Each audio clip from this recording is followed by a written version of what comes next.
কালকে আমার একটা ফ্রেন্ড আমাকে বলতেছে বিয়ের পক্ষে কি বিয়ের পক্ষে না, কারণ সবাই যার সাথে দেখি যে রিলেশন করে বিয়ে হোক অ্যারেঞ্জ ম্যারেজ হোক সব বিয়ে ভেঙে যাচ্ছে।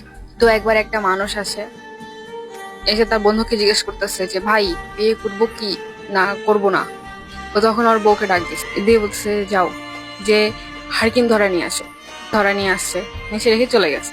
তারপরে ওর বন্ধু জিজ্ঞেস করতেছে যে দিনের বেলা তুই হারকিন ধরাইতে কেন বলছিস। তো ওর বন্ধু বলতেছে জিজ্ঞেস করছিস, ও আমাকে জিজ্ঞেস করছে, বলে যে না। তাহলে ঠিক আছে বস। অর্বকে আবার বলছে যে চা বানাই নিয়ে আসো। তো চা বানাই নিয়ে আসছে, চা খাওয়া শেষ করছে। তারপর ওর বন্ধু ওকে বলতেছে যে চায়ে তো চিনি দেয় নাই। আমি কি ওকে বলছি যে চায় চিনি দাও নাই কেন। যেই দিন এই ধরনের মন মানসিকতা থাকবে সেই দিন বিয়ে করবি। যে সিচুয়েশন যেমনই হোক, ওই বিলিভ, ওই পজিটিভ মাইন্ডসেট নিয়ে যে অবশ্যই করতেছে কারণ আছে বা রিজন আছে, সাপোর্টের মাইন্ডসেট যেদিন হয়ে যাবে বা যে মেন্টালিটি হয়ে যাবে সেই দিন বিয়ে করা উচিত। আপনার কি মনে হয়? Comment, grow like